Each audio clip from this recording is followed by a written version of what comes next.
Assalamualaikum warahmatullahi wabarakatuh. Selamat berjumpa dalam mata kuliah pembelajaran Bahasa Indonesia. Bersama saya Dwi Hana Talita dari Fakultas Ekonomi dan Bisnis Prodi Manajemen. Pada kesempatan ini, materi yang akan dibahas adalah tentang hakikat keterampilan berbahasa. Keterampilan berbahasa Indonesia artinya keterampilan menggunakan bahasa Indonesia dalam komunikasi, baik secara lisan maupun tertulis. Keterampilan berbahasa lisan meliputi menyimak dan berbicara, sedangkan keterampilan berbahasa tulis meliputi membaca dan menulis. Dilihat dari sifat keterampilan menyimak dan membaca, sifat reseptif, yaitu menerima atau memahami pesan yang disampaikan oleh pembicara atau penulis. Sedangkan berbicara atau menulis bersifat produktif, artinya menghasilkan berbicara atau tulisan. Nah, berkaitan dengan penggunaan bahasa, ada 4 sifat keterampilan berbahasa.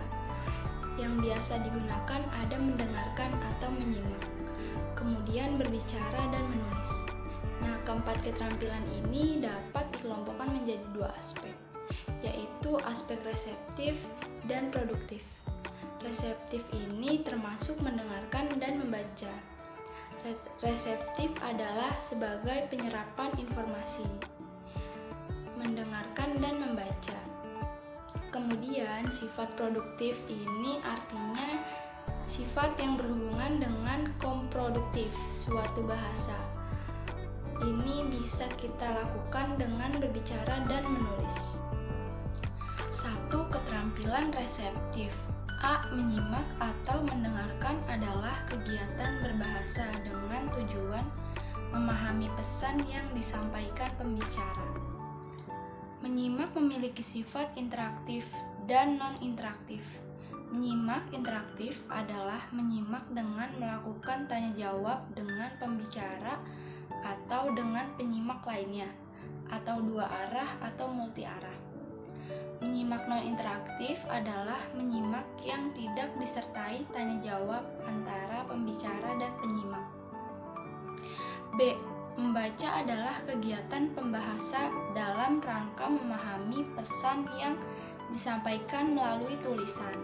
Pemahaman dalam membaca ada 4 kategori.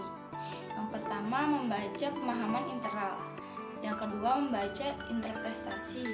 Yang ketiga, membaca kritis. Dan yang keempat, membaca kreatif. Pemahaman literal. Salah satu tingkat dari membaca pemahaman adalah membaca literal.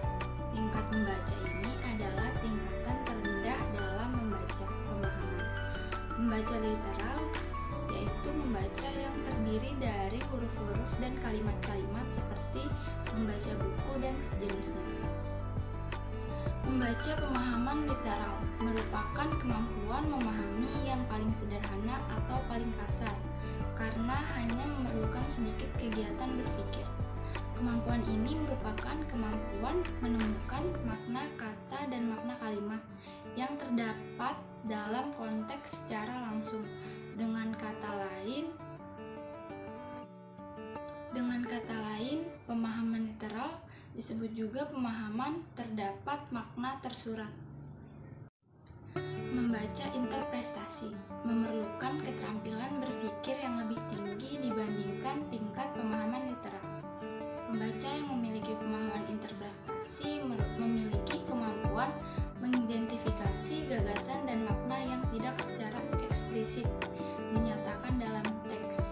Untuk dapat menemukan makna yang implisit atau tersirat ini, keterampilan berpikir pembaca meliputi kemampuan menggeneralisasi, menemukan hubungan sebab akibat, mengidentifikasi motif-motif, menemukan hubungan antar bagian teks, memprediksi kesimpulan, dan membuat perbandingan. Membaca kritis. Keterampilan membaca yang dimiliki oleh pembaca yang tidak hanya mampu memaknai bacaan secara literal dan menginterpretasikannya, Pembaca pada kategori ini juga mampu menilai apa yang dibacanya.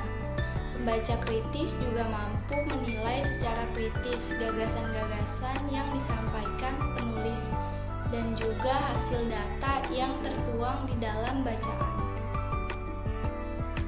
Membaca kreatif merupakan keterampilan membaca yang berada pada tingkat paling tinggi. Di samping memiliki kemampuan membaca literal, interpretasi, dan kemampuan berpikir kritis, pembaca kategori ini mampu menerapkan gagasan-gagasan yang terdapat pada teks atau bacaan ke situs baru, mengombinasikan gagasan yang dimiliki pembaca dengan gagasan dalam teks, dan mampu memperluas konsep-konsep yang terdapat dalam teks yang dibacanya. Secara singkat, dapat dikatakan bahwa pembaca kreatif berusaha untuk secara kreatif menciptakan suatu yang baru berdasarkan gagasan-gagasan yang ada di dalam teks. Membaca intensif. Membaca intensif adalah kegiatan membaca yang dilakukan secara cermat dan teliti terhadap teks yang dibaca. Membaca intensif diterapkan dalam upaya mencari informasi secara detail atau diterapkan pada pencarian informasi sebagai bahan diskusi, yakni kemampuan memahami secara detail isi bacaan secara lengkap, akurat, dan kritis pada suatu fakta, konsep, pendapat, gagasan, pengalaman, perasaan, dan pesannya.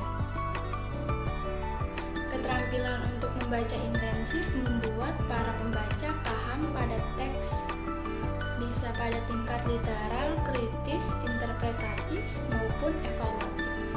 Pada aspek kognitif, hal yang dapat dikembangkan dengan teknik membaca intensif itu ialah kemampuan untuk membaca dengan komparatif. Teknik membaca intensif untuk memperoleh kemampuan membaca intensif dapat digunakan teknik ini, SQ3R atau Survey, Question, Read, Research, and Review. Selanjutnya juga ada KWLH atau Know, Want, Learn, and How. Dan yang terakhir ada CATU atau yang disebut cari, tulis, kembali, dan uji.